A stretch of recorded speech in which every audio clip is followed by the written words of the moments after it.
mysterious character, because the Babylonians never put him in there. It was the Greeks and the Romans that put their hero in there. And he's standing on the serpent, about to kill it. And of course Sagittarius wants to kill it too, because in here is the centre of the Milky Way galaxy. And if you I'll give you the application, the computer, the website where you can go to this, and as soon as it opens to this page. Of all the heavens, it opens to this page. Because there's a lot, it goes forever, you know, it goes right around 360 degrees, but it right where the crossing is, this is the galactic crossing. This cross here, this ecliptic, along with the galactic plane, this is called the divine cross, which is in the sky. This cross here, the equinoxes and the solstices, is the mundane cross. When they intermesh on the 21st of December 2012, they make an 8-spoke wheel in the heavens that Nostradamus speaks about. The divine cross, that one, and we're lining up to it. I'll show you how. This is really nice. This is really good stuff. Okay? Now, but later on, I'm going to draw this up exactly as you see it here, and I'm going to show you that this is part of the most beautiful storytelling in the Bible that there is. It's all about the Garden of Eden and how we fell out of the Garden of Eden and we fell below the equator, the galactic equator. And then we've been looking for this galactic cross for 24,000 years. Earlier on I said 25,920. That's the Egyptian figure. That's the Western figure. In the East and other cultures, they gave it a figure of 24,000. 24 hours. It's 24,000 when corrected. 25,920 is the outer figure, uncorrected. Because as we are travelling around our binary star, Sirius, it speeds up as we get close to her in the Golden Age, and then the Silver Age as we part from her, and then the Bronze Age and the Iron Age, where things are very, very slow. And then it speeds up.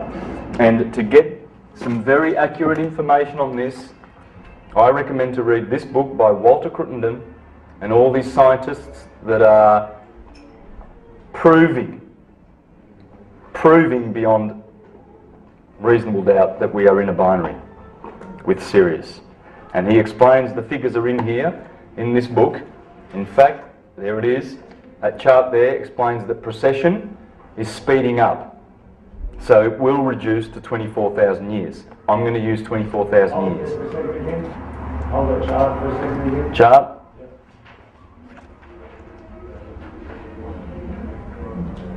Got it. Okay, and Sri Yukteswar, there you go, we call this book The Holy Science. That's what I'm teaching. I'm teaching the Holy Science. And just to back what I was saying there,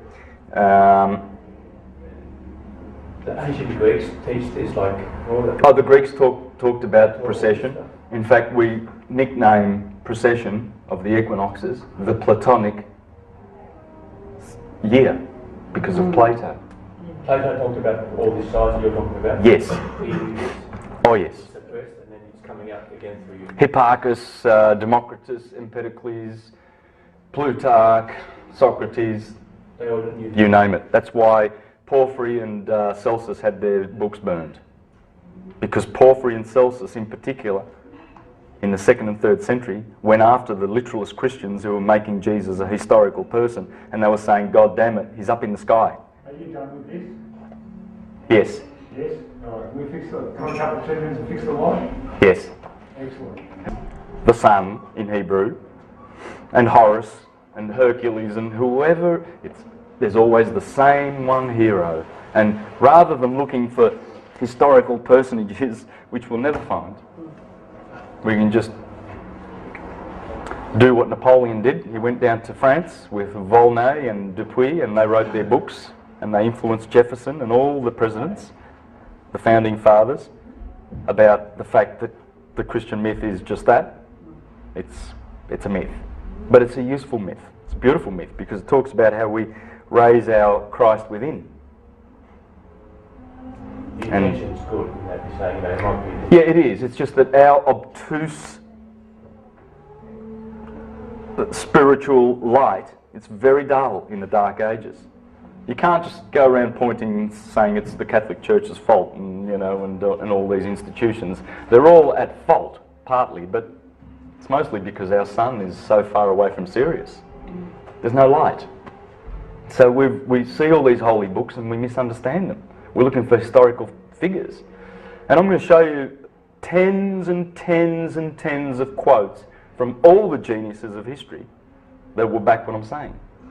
Like the founding fathers, even the doctors of the Catholic Church. All the information through Sirius is blue. That's right, Sirius is now blue, right? Well, I've got documents here from all the astrologers. I've got Aratus in the 3rd century BCE. I've got Ptolemy, Marcus Manilius. Marcus Manilius said it was blue back in his day, in Caesar Augustus's day. Before that, it was red. So it's changed. It's gone red shifted, blue shifted, which means red shifted is when the stars are moving away from each other, and blue is when they're moving towards. So Sirius is now blue. It's turned the corner. We're coming toward each other, as everything is a beautiful sexual electric magnetic dance in the universe. We've got 3 channelings here. One's blue star, the other one's blue lodge, and the other one's blue something else. Yes. And they're all connected with Sirius. Yes. Interesting. It's our sister star. There's no doubt about it. Sri Deswar there talks about it. He doesn't name Sirius, but he says that we go around it every 24,000 years. But what I'd like to read to you is how it affects us. And here's how it affects us when it... there's the wheel. There's the Yuga wheel. Kali Yuga, Dvapara Yuga, Treta Yuga, Satya Yuga.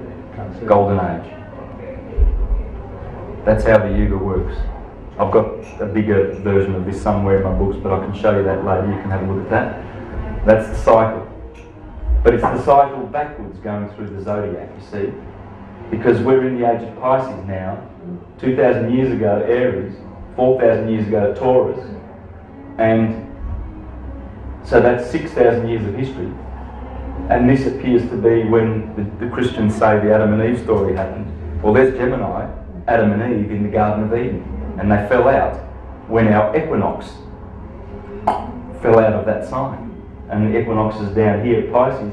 It is now right over here, about to go into Aquarius. And then we will be in the age of Aquarius. Opposite will be Leo. And guess what? Where will the solstices be? Well, they'll be here. Right in line, because the solstice has been here. If the equinoxes have travelled from this point since the time of, say, Jesus, and I'm going to explain which Jesus came 2,000 years ago. He came, but it's up in the sky. Because when Pisces comes, finally when the equinox gets to be enjoyed by the fish, at the start here, in here there's a constellation called Cephas. Cephas is the king. He's got his foot on Polaris, the pole star. And he sits in the dome of the northern stars, which is called the throne of God, because he's the king. He's on top. Cephas is on top of all of this. As you wrap to set the heavens up like this around, this is the northern dome, this is the southern where we are in Australia. These are the southern stars. So the Southern Cross will be somewhere here, connected to one of the 12 signs of the zodiac. So this is round, of course, it's a sphere, and up here is where Cephas is. Well, Cephas, he gets the job of putting Polaris on the throne, because in the northern stars, there's no true north. I mean, there's a true north, but there's no star occupying that spot. There are 7 stars. Over this 24,000 year backward cycle, there are 7 stars to get to sit on the throne. And when Polaris gets his chance, that's a type of Jesus, because Jesus means also the coming one. See, the sun is always coming, going, coming, going. Every year, it goes down to winter, comes back for summer to give us some food. It's our saviour. And he goes away from Sirius and he goes back to the golden age to give us our light bodies back, and we go into higher dimensions. And then when he goes away from Sirius, his beautiful mother, because it comes from Sirius, Jesus is the sun. That's why you see Isis with Jesus in Egypt. It's telling you the sun, the mother Isis, our sun is the son of that. It was born of Sirius. When he goes back to it, it brings us to the golden age. When he goes away, he leaves us in darkness. But he's always the coming one. And when he gets his chance, Cephas gets his chance to put Polaris on the throne, then the other stars, for instance, Draco's up there, the dragon. He's the great dragon who fights with the woman. And who's the woman? It's Ursa Major, the Big Dipper. She's trying to put the Little Dipper with Polaris on it. She's trying to put him on the throne. She wants her son to be on the throne. And he does. He gets a chance for 2,000 years plus 1,000. That is the rule of Polaris. That is how long Polaris sits on the throne of God. And all the domes around the world. You go to the Vatican and the Sistine Chapel. What's that dome there for? That's the throne of God. It's all the constant, God holding down his arm down to Adam. They're in the constellations. That's the 48 constellations. That's the story. That's the gospel. They're telling you, look up, don't look down. But in their teaching, they tell you that it's down. Oh, Jesus was an historical person. We have to believe in him and we'll be saved. How does that work? And even a child will question that, and then the priest will tell him, you sit in the corner. Don't you doubt. It doesn't make sense. What makes sense is the truth. The truth makes sense. It always does. And omnia vincit veritas. Long live the truth. And that's why you're here. Because you don't have just a fleeting interest in the subject of truth. You have a big interest in the subject of truth. I know. So Jesus in the stars is who? Is it the sun? Or it's the sun. The sun is Jesus. It's all the suns. Yeah. Because suns...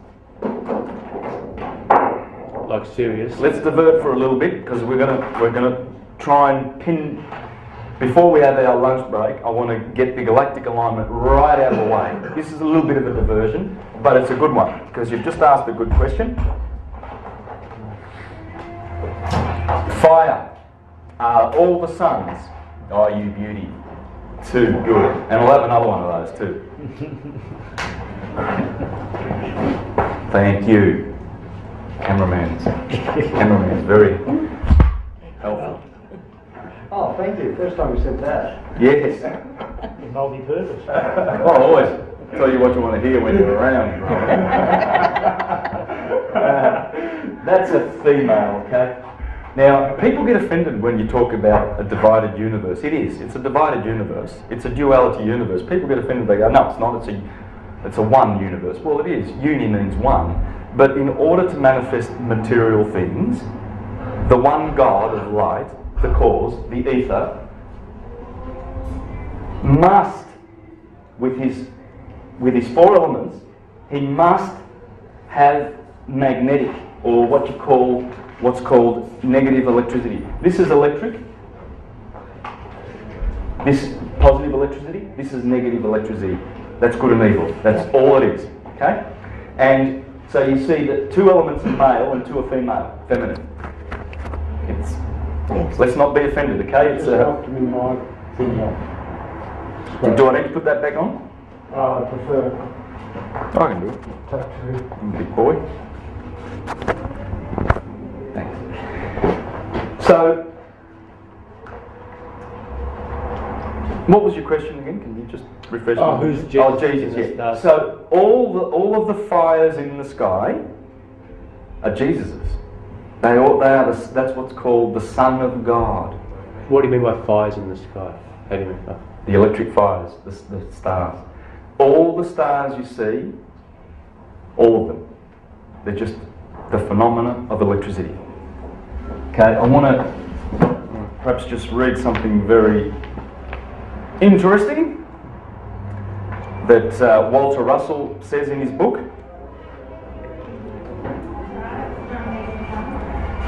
Because this guy was a genius. Like he was a contemporary of Tesla and Edison and Einstein. And this concept of the universe is that there's only electricity and magnetism out there. And the magnetism is the effect of what those suns are doing. The ether, the fires, the electricity comes from the ether,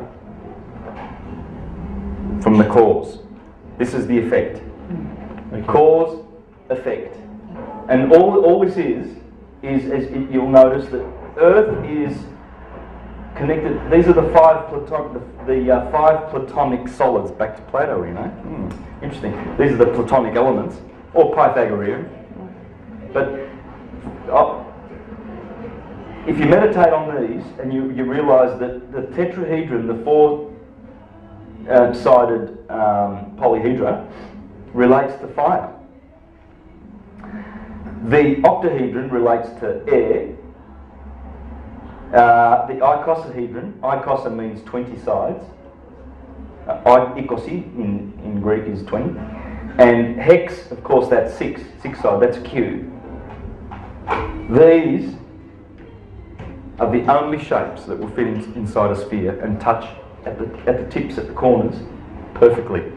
There's only 5 shapes known to man that will do that, and these are the shapes. There are other solids like the Archimedean solids. They're much more complex and everything like that. They have nothing to do with this. These are the building blocks of the universe. Every atom will be either light, gas, liquid, or solid. Your body is water, it's bones, gas, and radiance, light, photons, heat. That's what you're made up of. And they correspond to nitrogen, oxygen, hydrogen, and carbon. That's what we're made up of. Carbon, the number of carbon, the atomic number is 666. The mark of the beast. 6 protons, 6 neutrons, 6 electrons. And that's the hex that we've been hexed with, because when you flat pack a hex, you get a cross. Okay? And that's why Jesus is always on the cross in agony, because it's talking about the Son of God, our souls, here, crucified on fire, air, earth, and water. We've been crucified. This is a crucifixion. This is not living. It's experiencing the 5 senses. It's having a nightmare rather than a dream. It's a dream, but there's parts of it that are nightmarish, don't you think? Yeah. Especially if you turn on Channel 9 and listen to the news. You know, we've killed Osama bin Laden for the 10th time now. And can you believe it, please? Oh. You know, it's getting ridiculous. We chucked him overboard, so no. And maritime burial. We could have found him in 10 years. If we could have found him in 10 years' time, took him 10 years to find him. And we need your carbon tax. We're not dipping enough into your pockets.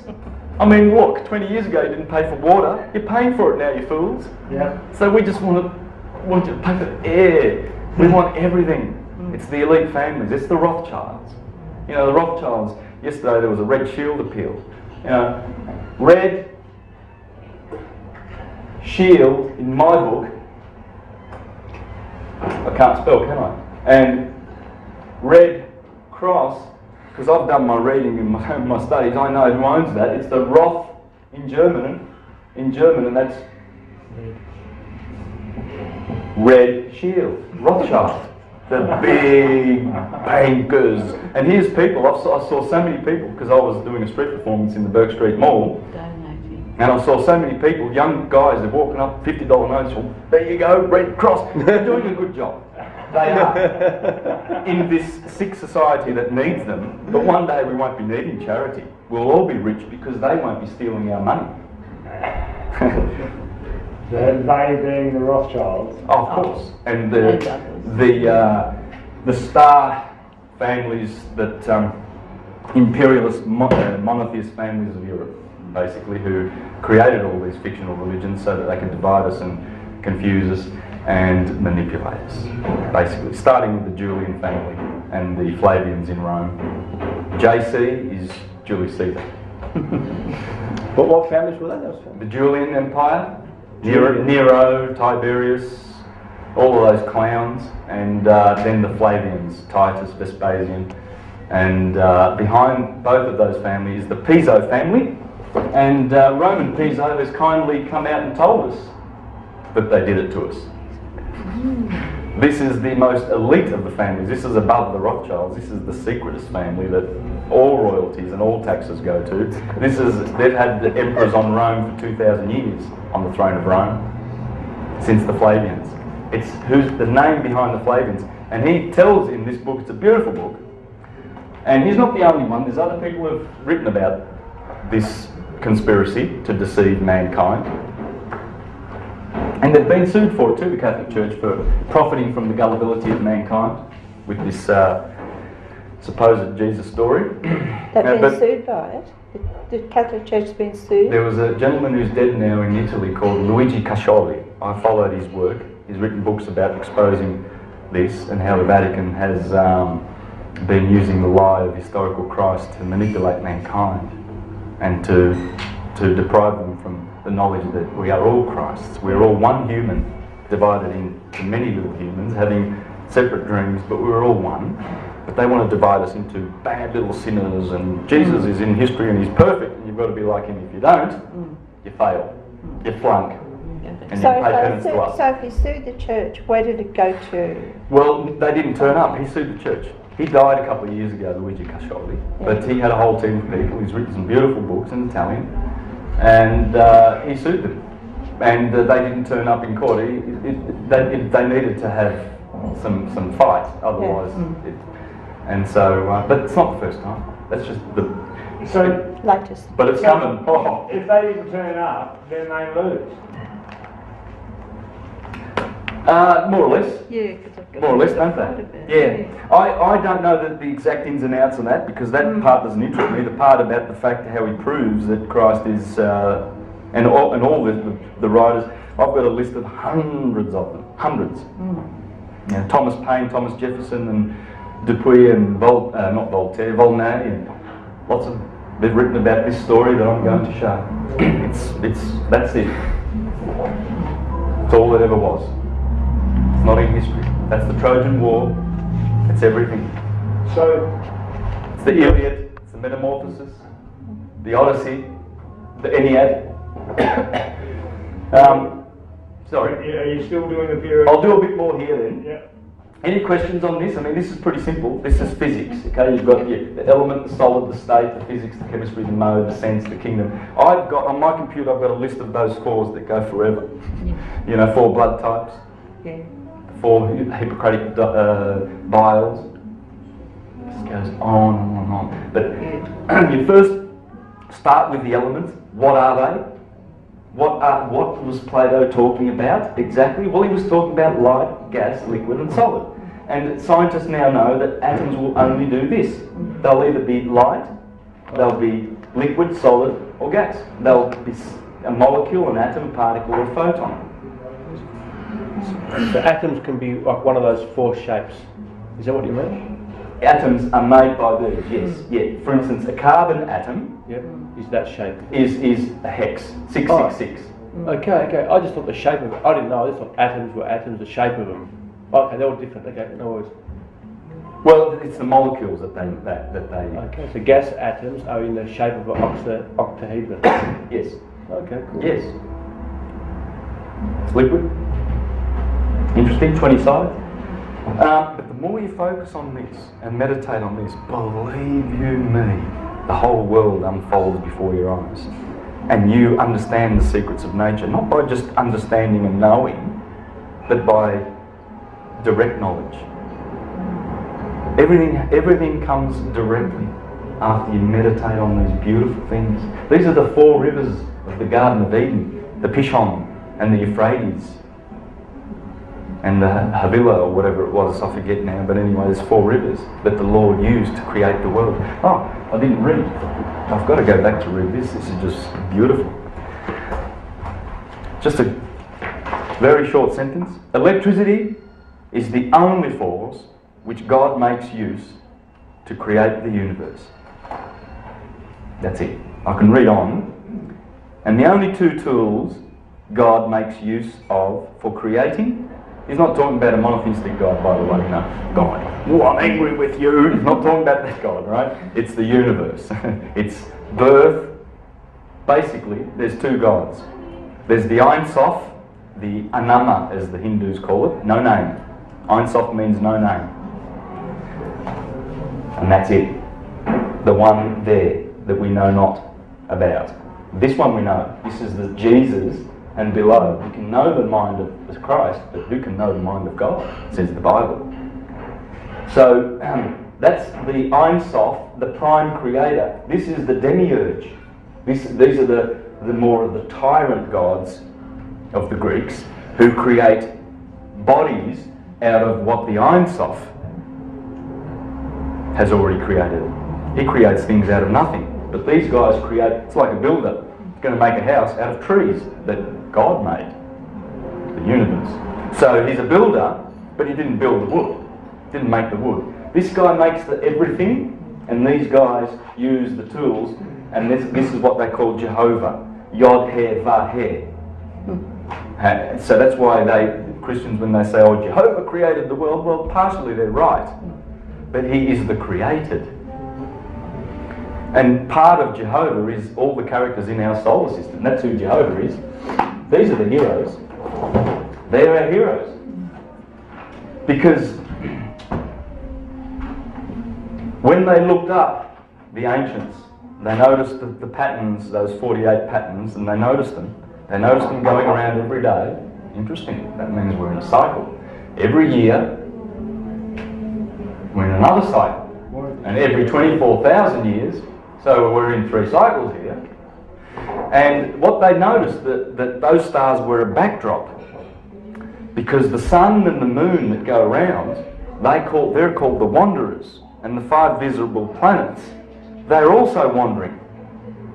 So they noticed that there's these 5 stars, Saturn and Jupiter and Venus and Mars, Mercury they call them, and they're always moving against the backdrop. But the backdrop is always there, telling the same story. And these are the characters. The sun is Helios. Mercury, Thoth, Moses, Hermes, Nebo, Aphrodite, Venus. The moon that sits on the earth, Diana, goddess of war. Mars, Ares. Jupiter, Thor, Zeus, the god of the gods. And Saturn, Kronos. We'll go back to that later. Excuse me, can I just ask? Yes. How does Vedic astrology mesh with Western astrology? Perfectly well. Has to. Same sky, same earth. That's true.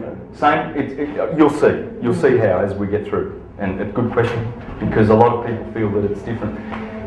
Even in the West, there are different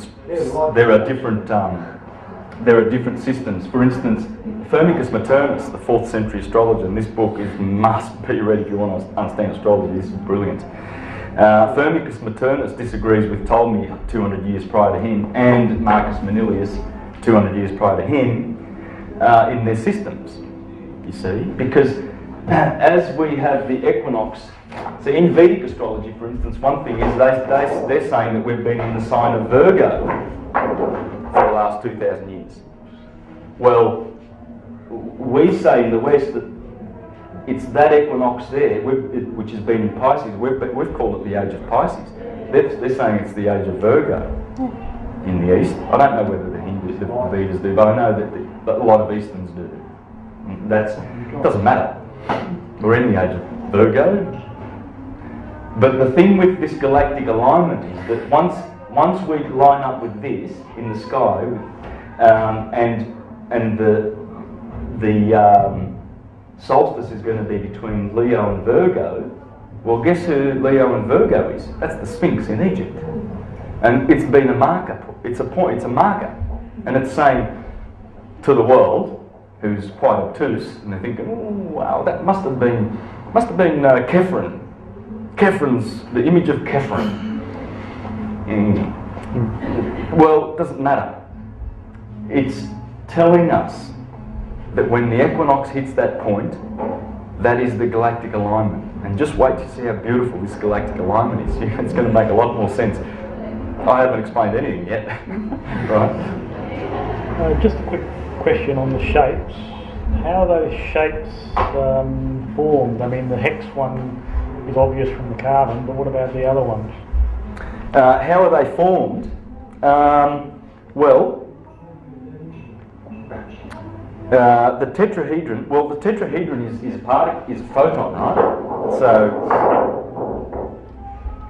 the photons, the light, smash into other particles of light, right? And they curve, and that is the force of the sun's light, that electricity, which is smashing into other photons from other stars and what have you. It produces physical things. So you're a light body. All your atoms that you're carrying are empty and they're just light. But it's the densest part of your light body, really. The rest of it is so glorious in the heavens. Your immortal, beautiful soul that dwells in unconditioned consciousness is just, it's so at peace and so loving and so happy to reunite with you when you die. The death is just beautiful. It's just a beautiful thing to look forward to. You know, this is just a dream. And what happens is they use the particles to combine and make atoms that love each other, like hydrogen and oxygen, want to make water, right? Or other structures, other things that we have, carbon combining with nitrogen, oxygen, to make solid things. That's the molecule. All right? Does that? I'm not sure. I mean, What was the question it's some again? sort of sacred geometry that the elements will be attracted to that shape or something. Yes. Yeah. Well, so what you'll have is elements that produce that to create a cohesive condition. Yeah. In the manifesting process. So is that a vibration? Yes. Yeah. Absolutely. Yeah. Yeah. It's a vibration. So it's just Yes. like with music, sound, everything, yeah? Like you hit the body with the frequency of calcium and your bones will get stronger and stuff like that. So I assume same thing. Well, matter is all standing waves. Yes. Yeah. As it goes down from the fires, from the Jesuses, down through air, it gets grosser. It's like a distillery. It's more solid. Yeah, it gets. And so where we are at the moment is we're carbon bodies, are we not? Yes. Right. So we've been hexed. When you flat pack a hex, I'm trying to save all these things for later because it's I'm trying to do the galactic alignment, but can't resist. We're talking about it now. There's the hex. Yeah, you were doing galactic. Oh, well, I will do this before we have the break. Don't worry. Well, I'm going to do a tape change in about 30 seconds, so No finish worries. this. And Yeah. So there's the hex, and guess what? Japanese, Chinese kanji for earth.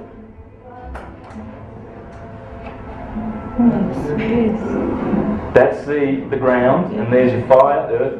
By the way, this is male and this is feminine, is it not? We learned that. So you've got earth over here, water over here, because they're both on the bottom.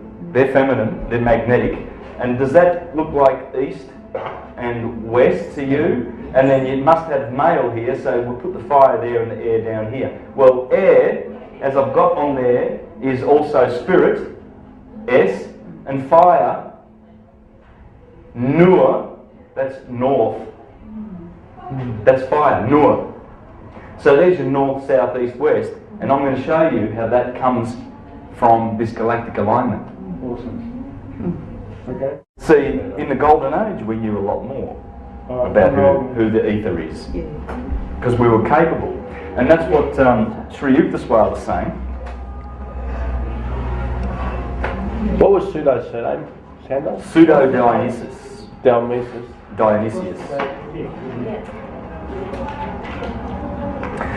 Okay, we on? Okay. So this is what he says about this beautiful 24,000 year cycle that we live in. When the autumnal equinox was at the first point of Aries, the sun began to move away from the point of its orbit nearest to the grand centre, toward the point farthest from it. That's when the equinox was in Aries. That's when the golden age happens. Aries is the start. Aries is the golden one. You'll see how important Aries is. It's the start of everything. We Aries, we're just so good, aren't we? Got to find it, yeah. Alice, I won't be able to live with her. Easy, I won't be able to live with her. Go easy with the Aries, so I won't be able to live with her. I think your head will be a little more prominent. Unbearable we are. Unbearable. That's exactly what my husband said to me. Nobody could live with you except him, and then the bastard died and left me. And the reason is, he's still with you. The reason is because Aries rules the head. Yeah. The sun is in the head. Everywhere else, if you're a Virgo, the sun's in your belly. You've got fire in the belly. Whatever you are, Pisces, the sun's in your feet. That's the head, that's the feet. And these are all the parts of the body. So that's why Arians are sometimes unmarried, because their heads are so prominent to them, you know, and what they're thinking is so important to them. I am, they say. And that's the motto of Arians. What about Sagittarius? Sagittarius, they're the happiest. They've got Jupiter, Jove, they're jovial. And I'm going to show you pictures of them and show you how they are. Alright, so we're rolling now, aren't we still going? Alright, now, so we're going to go back to this, but first, I wonder whether I've explained that bit. Now we're doing the galactic alignment. Yes, galactic alignment. So, what happens is, as our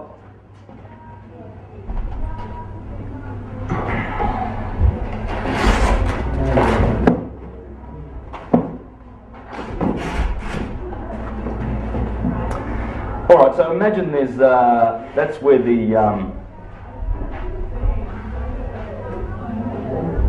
that's where the line is, the equinox. This is how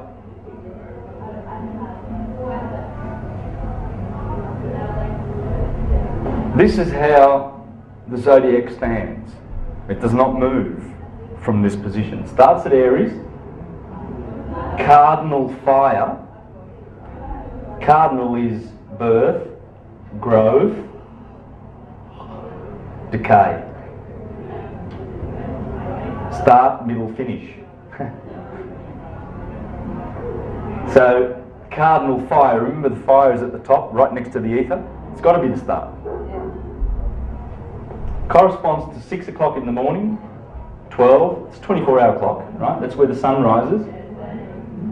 Sun sets over here in Libra. Midnight. 6, 12, 6, 12. Spring, summer, autumn, winter. But notice something, those cardinal points, they are only cardinal points. They are the start of the seasons. The midsummer is here. The midwinter is here. And that's the mid in Taurus. Notice the fixed signs. The middle of the seasons are in the fixed. Midsummer is here. If you're in the northern hemisphere. In the northern hemisphere, yes. By the way, just please relocate yourself to the northern hemisphere.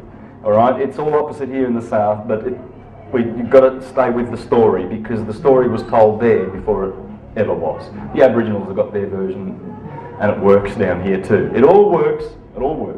But what I'm doing is I'm just doing it in relation to that, because as we will see, these are the signs of the summer and the life. This is good, this is evil. These signs are the signs of evil. Alright? Not qualitative evil, it's just electricity and magnetism. That's all it is. Okay? Now, so as I said before, the cardinal point is not in Aries anymore, it's in Pisces. So 2,000 years ago it was here, when Polaris sat on the throne. And it's been travelling down here for the last 2,000 years, all through the age of Pisces. The sign of the cross, that's the cross, by the way. And as Marcus Aurelius said, watch those mutable signs, because they are doubled. 2 fish, 2 twins, Mercury, the hermaphrodite, 2 natures, Sagittarius. So you see, the cardinal points are important because they sit on the cardinal points. The fixed points are also important because they sit in the midst of the season. And they're your cross-quarter days. That's all your cross-quarter days. Cross-quarter days being the 8-spoke wheel on Earth. And you've got Easter, May Day, May the 1st, summer solstice. What do they call this? It's midsummer day.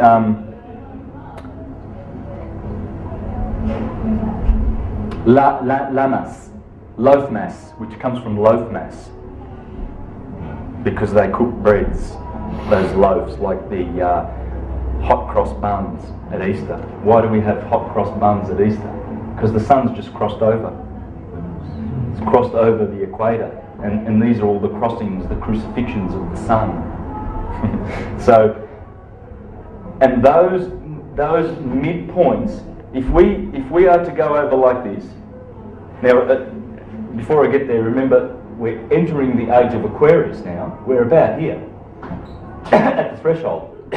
What it means is the equinox is going to be here, and the summer solstice is going to be right here. Now, what's so special about that? Well, that's the galactic equator. Remember? It runs through Gemini and Taurus, Sagittarius and Scorpio. What are the crucifixions of the sun, Santos? The equinoxes and the solstices. The cross. That cross there, remember? The equinoxes and the solstices are the crucifixions. From here,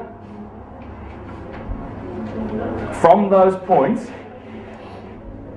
from the equinox, March 21st, to mid-spring is exactly 45 days. But in the Bible, it's known as the 40 days. And the Israelites were in the wilderness for 40 days and 40 nights, and Jesus fasted for 40 days and 40 nights, and Moses did whatever, 40 days and 40 nights. They quarantined Miriam for 40 days and 40 nights. 40 and 40 there, 40. What is it? It's here. It's up. Look up. Because when the sun hits the equinox, it needs 3 days of death, or 4, and then they start counting, and then it starts counting, and it's always 40 days. 40 days from here to there, 40 from here to there, 40 from here to there, 40 from here to there, 40, 40, 40, 40. Or, we know it's 45. 45 and 45 make 90 degrees. But, what happens is when the sun reaches those points, when it reaches the solstice, it has a 5-day rest, virtually, like a 3 or 4 or 5-day rest. So you don't count those days. So even though when the sun hits those cardinal points, it still requires 40 days before the season's true effect. And what happens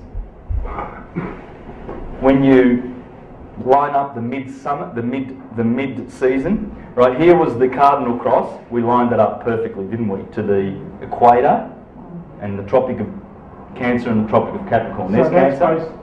So that's the same as what you've got on the board now. That's how it always is. But if you just do this, let's bring it around 45 degrees, so that we can have the mid-season points now, and you'll find the cross that I drew hiding. So that's all the fixed. Yes. Have a look. Leo, fixed fire. Aquarius, fixed air, remember? Yep. That's male. Fire, air. It's the fixed signs.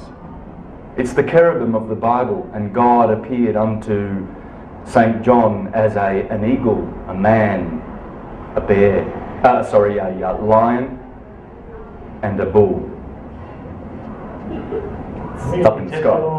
Hey? Are we going to be tested on all this? I can't give up. Really? Okay. Oh well, it's fine. Yes. It's a lot to report. It is a lot. It is, isn't it? So what do you do, you know? So are you doing the Still doing the What? sorry. Now let's go back to this, because I want to spend a lot of time on this, because it is a lot to absorb and it needs to be worked properly. So you see the fire and the air, and then you've got earth over here and water over here, whereas I've put east. If the cross is going to be lined up to the cardinal directions and the elements, it's got to be done right. So why are they flipped over? Because Taurus is in the east and that is in the west. Don't be confused. That is not the east over there.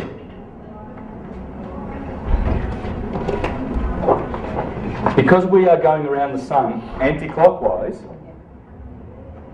Aries really starts at that point, not at that point, even though they've got a little figure for Aries over here. But the Earth is going around that way, so the East is over here. So Aries and Taurus are in the East. There's your cross. There it is there, and it all makes sense. It has to. It's the fixed signs. The fixed signs go perfectly with East, West, flipped over of course, fire and air.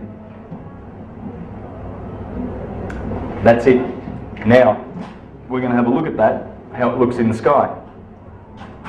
This galactic alignment.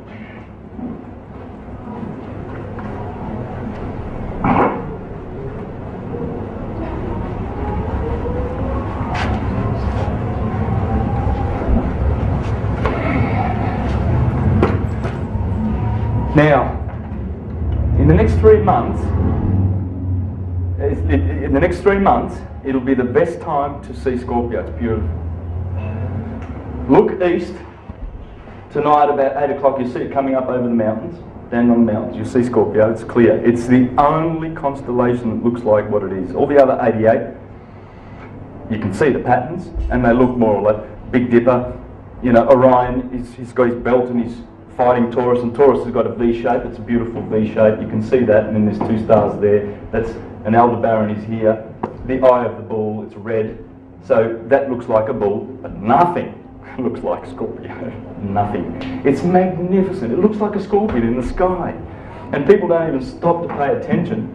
And the beautiful photons that are coming from those lights, from those stars, those beautiful lights up in the sky, have been travelling for millions of years, hoping to end up in one of your eyelids, pupils, your eye pupil eyelids, hoping to land on that pupil to enlighten you. And you know, how many people look up these days? Is that how we all get the time, tired? pretty busy. That's how we get tired, by looking at it. Yes. That's important, all this knowledge, application-wise. Man, raise your eyes to the stars, because the animals can't. Only our consciousness can begin to comprehend what the stars are. We are stars. We call our children youngsters, because they're young stars. Be good as gold. You get a gold star if you do your homework properly, Johnny. It's all about gold. It's all about sun and the star. Look up. Become a Jesus. Become a Christ. Become an ascended master. A rishi. A Sufi.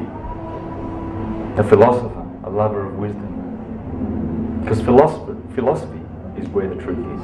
It's not in theology. It can't be.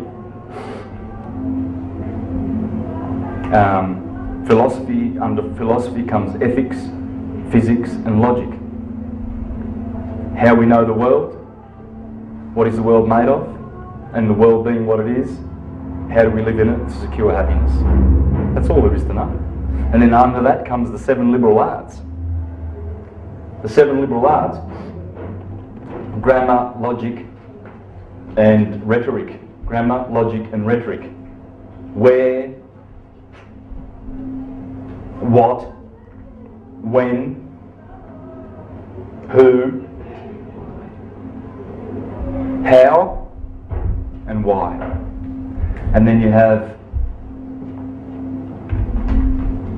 arithmetic, geometry, music, astronomy, or cosmology.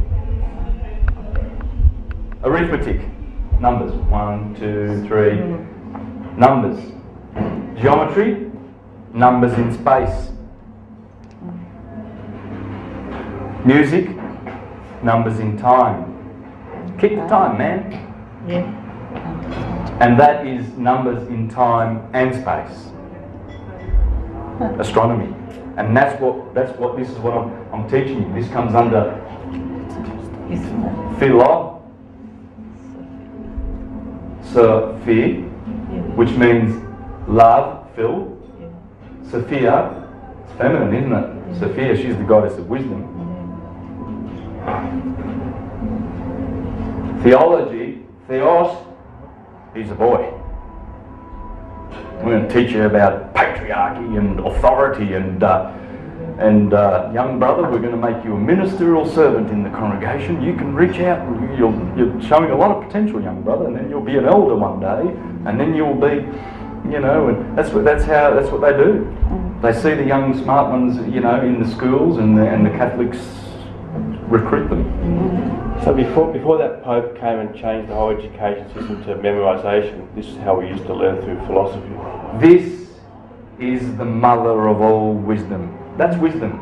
Sophia, the Muslim church have Sufis, don't they? It's Sufism, it's not Muslim.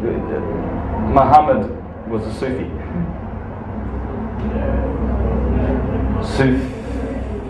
Sophia. Feel for Sophia. The Sufis. It's wisdom. Wisdom, it's the right brain, the sixth sense.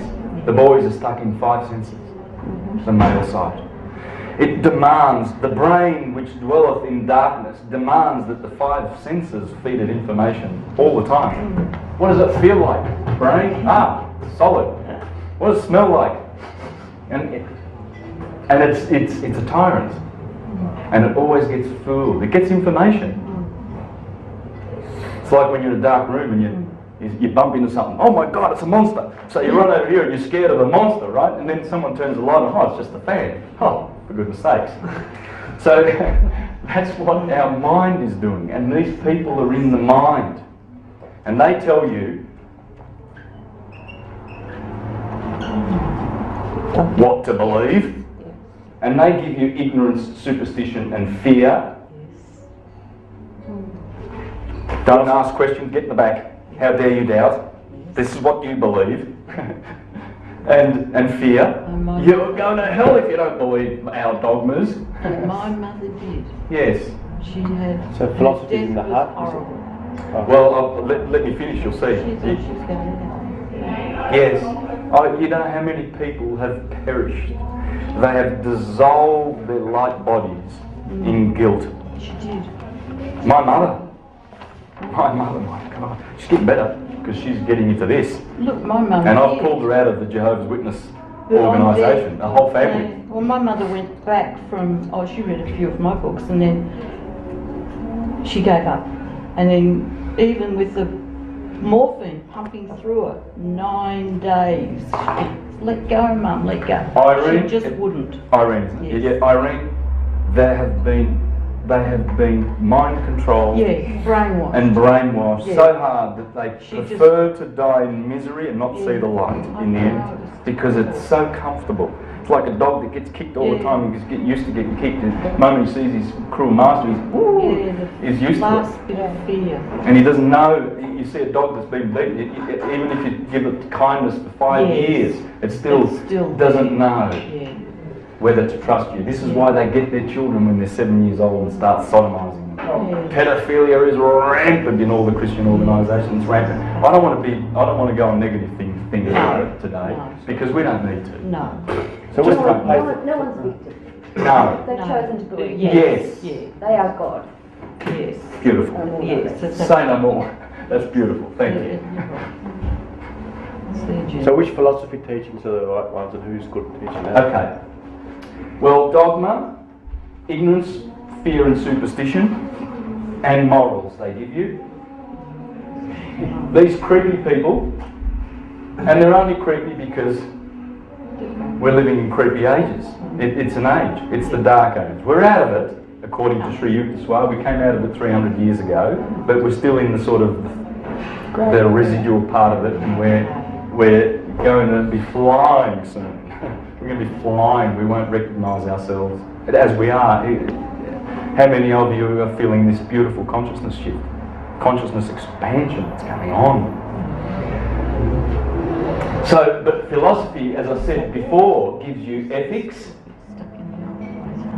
Can you see how ethics are much more superior to morals? Yes. You go to the Mormons and they'll give you their morals. You drinking coffee, sister? You're going to hell. Jehovah's Witnesses say, oh, it's fine, drink as much coffee as you want, you'll never go to hell. How does that? That's morals. How does that work? Because I've always stood back and said, well, ethics can be anything you bloody well like, because a company has an ethic, you know, and that ethic can be, I'm going to poison the earth. You know, that's your ethic. I always thought that morals were more, maybe religious, maybe dogma, maybe, but I thought it was more. Well, this implies God's watching you, and if you don't do, do what's Well, what's the sense of right and wrong? right. Isn't that Well, moral? shouldn't we be doing that when we grow up, and when we decide in our hearts that we're just going to do good because you have to, because good is what should be done. Okay, so you're saying that the Not ethics. because someone's watching. Yeah. All right. You know, he's going to give you the stick.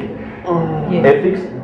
I guess I'm just thinking. It's a counterfeit system. To control you. It's yes, control freedom. The Freedom, Bible yeah. is a two-edged sword. Yeah. It will enslave you and send you to hell with guilt, like our family, and we've seen it. Or it will free you. I'm showing you how it can. I'm going to show you how it can free you. It can really free you. It's a beautiful book. I love it.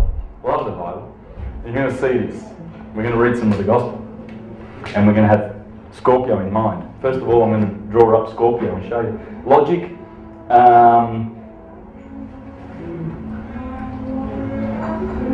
Physics. Okay? And then the 7 liberal arts.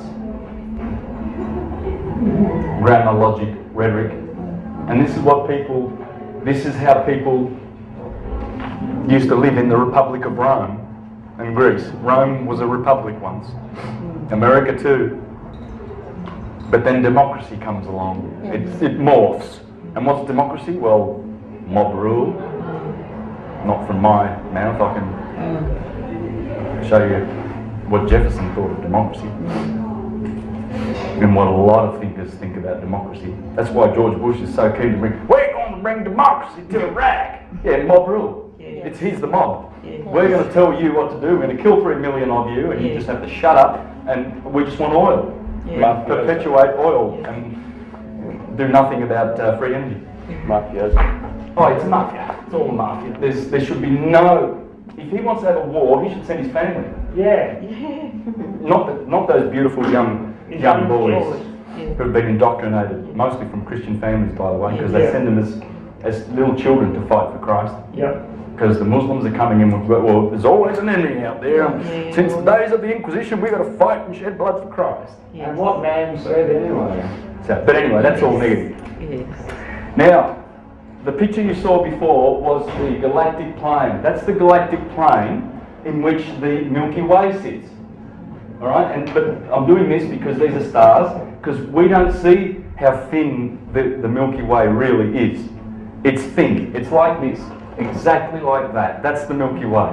We see it like we don't see it like that. It's a spiral galaxy, and we're somewhere 2/3 of the way out of the centre. But that's what we see when we look up. We see that. And that's it.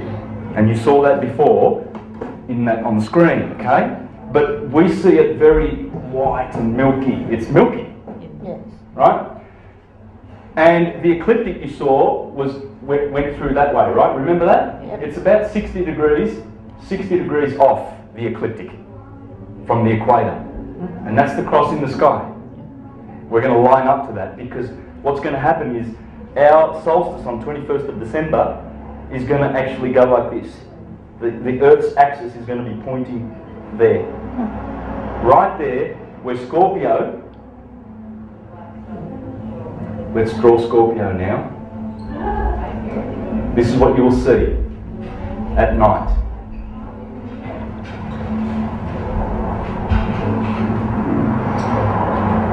And there's like a little triangle at the end. That's his stinger. And that's his tail, like a question mark. And right here is one of the 4 red stars of the sky. Antares. There's only 4 red stars. Okay? That's one of them. Tua in Taurus.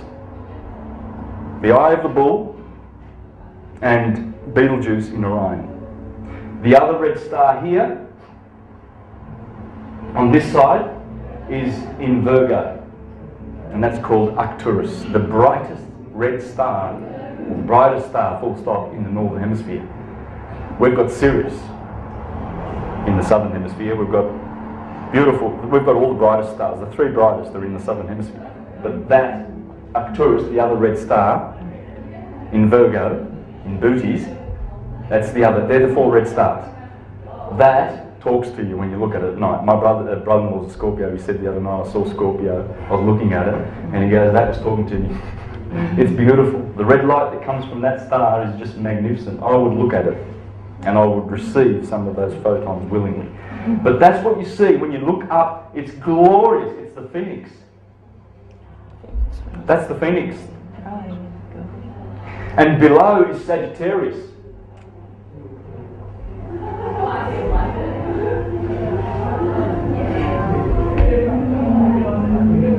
Let me do a nice little horsey. My wife's Sagittarius and I call her a little horsey. She's so happy. And here, I think red would be better for the bullseye, don't you reckon? Yep. That there, guys, is what they have been pointing to all the time. When you isolate these stars in the sky, okay, you're going to see Scorpio. This part will be facing north. So there's north. So there's the mountains. It comes up over the mountains, and these 3 stars you will see, and they're reaching out to the 2 stars of Libra. And above that is Virgo, just over here. There's Libra. Okay? The 2 scales. It's reaching out. Marcus Manilius says that the Scorpion has appropriated the stars of Libra. It's long. It's about 60 degrees. It's the longest and one of the biggest constellations. It's the shining light of the zodiac. And these are bright too. When you isolate the Milky Way and you see Scorpio and Sagittarius, you'll notice that they're bright stars. Whereas Libra and Virgo, they're bright, but there's not much star stuff happening in there. Here's a lot of stars. And then Capricorn down here, I love Capricorn. It's beautiful because it stands away from the Milky Way galaxy, it sits under it, and there aren't many bright stars in Capricorn or Aquarius or Pisces. It's a bit of a wilderness. But this is spectacular. So 8 o'clock today, you say? 8 o'clock to 4 o'clock. So you'll see it at 8 o'clock, 9 o'clock, 10 o'clock, 11, 12, about 4 o'clock, then it descends, goes over. So is that where the Earth's going to pass through? Yeah, well, our Earth's axis is going to line up to that.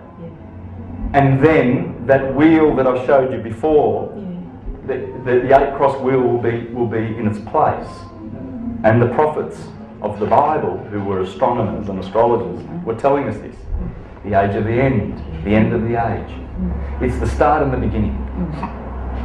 And there's many proofs that it's the start and the beginning. The Sphinx tells us that. Virgo, face, and lion. It's facing east, in fact. The Sphinx is looking east. It's waiting for that point. It's waiting for this moment. What can you tell us? What Sphinx? What does it represent? Something with all this? The Sphinx, the statue. Well, the enigma of it's an enigma. It's a puzzle to ignorant people, which we all are, really. I mean, the last couple of thousand years, because we all go over there and go, what the hell does it mean? Well, that's what it means. Yeah. When you know the stars, then you know what the stars on Earth are doing. Yeah. Because that's how they named cities. Rome was named after the stars. London, Isis was Paris. Pada, Isis, Paris. Rome was named after the star, wasn't it? After Ra. Raum, Om is Rome.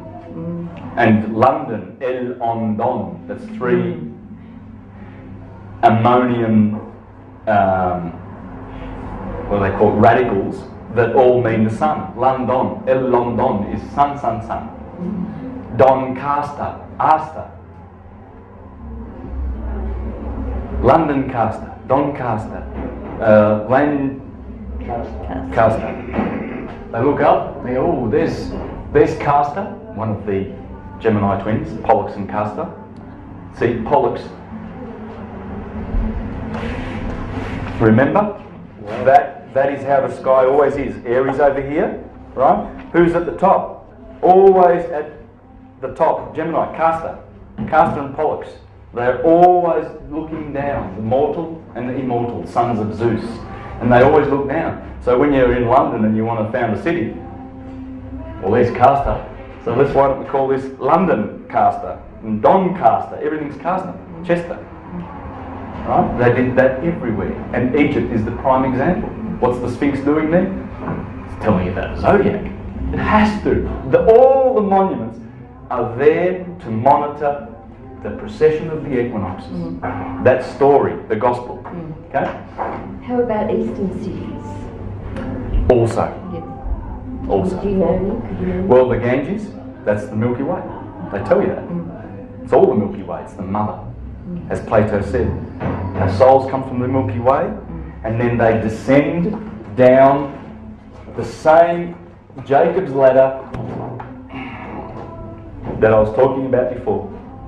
There's the heavens, and there's the stars of the zodiac, the fixed stars, and these are the wanderers. And it always starts with Saturn at the top. Saturn means Kronos, and Saturn means Satan. We are living in the kingdom of Satan because we're living in the kingdom of Kronos. Time. Time destroys all its children. Saturn eats all of his children. Jupiter escaped. Mars. The sun is placed in the middle. The sun is the middle chakra, the heart chakra. There's 3 above, 3 below. These are the infernal regions that bring us down to hell, the earth, where we get hexed with matter. And that's the kingdom of Satan. Plato said we come from the Milky Way, the Ganges in the sky, the Nile in the sky, the Jordan to be baptized down here in earth with a body. And the body comes from a womb and then goes to a tomb. Tomb is a womb. That's what he said, not me. I'm talking philosophy. Everything I say, I can give you. That's why I've got all the books, right? Because I want you to be comfortable, and I'm not just making things up. And this is really the holy science that I'm teaching, the one and only. Right? And I want you to know that, and be really blessed with that information because it's a true blessing. Now, remember I said there's a fucus. A fucus is standing on the head of the serpent, and he's carrying a serpent, and the head of it is pointing to Libra. That was in the crop circle. Yeah. A fucus means serpent bearer. And he's standing on the scorpion, being bruised in the heel, and it happens around the Sagittarius Capricorn time, doesn't it? That's when the winter happens, and the sun gets bruised in the heel, just like Hercules. And Jesus gets it in the heel, right? Over here we have the 2 pointers.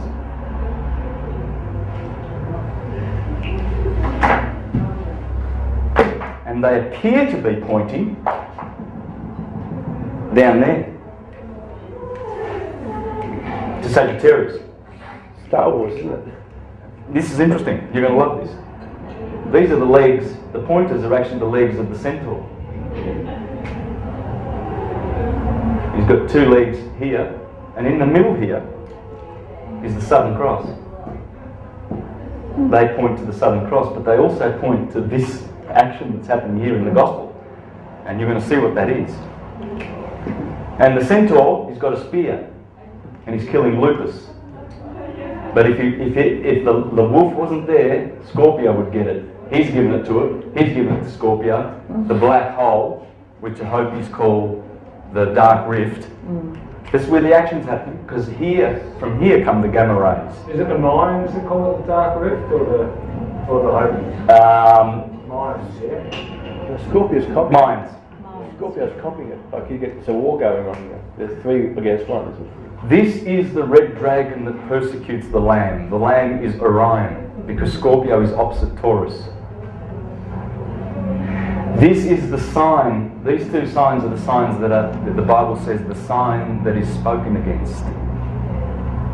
This is the horse and the rider that was cast into the sea by Miriam when they came out of Egypt, the Israelites, and they went through the Red Sea, and God parted the Red Sea, and then they're on the other side, and then Miriam sings a song. Sing to the Lord, because he has cast the horse down into the sea. Sagittarius is down. This is everything below the equator is called the Red Sea. This is green, photosynthesis, summer. The leaves turn red here, and the sun is passing through the Red Sea. The horse and its rider have been cast into the Red Sea. And that's what Miriam is singing about. It's all about the stars.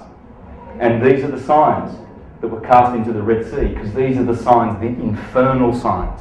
When the sun passes through November and December, and then January Capricorn, you know that these signs, it's winter. There's no food in the pantry. The snow is, you can't even open the door because there's snow and you're stuck. And if you haven't got a bit of oil and olives and bread and cookies and something to eat, death is certain. Death is certain when these signs, once the sun passes through the equinox of Libra, September the 21st, to be judged. That's Delilah, because Virgo is just above there, Virgo, Delilah who betrays Samson. Samson is the sun. And when the Virgin of August says to the sun, pass on to September, please, because it has to, that's the Philistines, Libra. Then they cut the sun's hair. In the Bible it clearly says that Samson has 7 braids of hair. What are those 7 braids? Proclus calls the sun the 7-rayed God, because have you noticed the body of the man, the spiritual organs inside our body, the 7 colours of the rainbow? Have you noticed that they are the 7 rays? That's the 7-rayed God, because those planetary bodies, the wanderers, the rulers of our solar system, the cosmocrators, the Elohim of the Bible, let us create man in our image. Those dudes there, Saturn being one of them, is reflecting light from the sun. There's only one body that gives us direct photons. It's the sun, direct light. All the rest are reflectors. And it's the refraction of that light which they pass on and magnify from the one pure white light of the sun that gives us all the different humans that are on the earth, as Vettius Valens says, and Firmicus Maternus. So is that, what did you say? That's what Sagittarius, you know, that's Taurus, that's what makes you... Can you say what you said just again? I think that was very important what you just said a second ago. Yes. That was a very that important... all those planets, because they refract that portion of the light. Mars gives us red light of the sun. It's fiery. So Aryans have that fieriness because they've got a lot of that red light. Because he's collected the white light from the sun and said, oh, I don't care about the other part of the spectrum. I'm going to send on the red, and Venus sends on the green. And they're reflecting the light of the sun back to us. That's how it works. The planets are, the 7 planets. The planets. They're reflecting the... And these are the lights that they concentrate on. They own those particular colours, those 7 planets. The sun gives us that one. He's in the middle. Right? So that's exactly, with the galactic alignment, we're actually getting aligned with the gravity of the black hole, correct? Yes, that's exactly right. So once the North Pole, because the North Pole is pointing to this, because they'll have their winter on December the 21st next year, 2012, in the Northern Hemisphere. So obviously the Northern Pole must be pointing there. It's winter. It's pointing away from the sun. It's pointing to here. So they've got winter, right? Now, that is when maximum, that's a Stargate. That's maximum gamma rays get downloaded to us. If you're not ready, you're not getting ready. And I'm going to show you some of the things that the philosophers said that you need to be ready. Your food, eating of animals and flesh is a no-no. I'm sorry, but I'm going to read that to you from Pythagoras and Plutarch and all of the greats. That's one thing you can do. What date? What was that? On what? 21st of December 2012, when it lines up.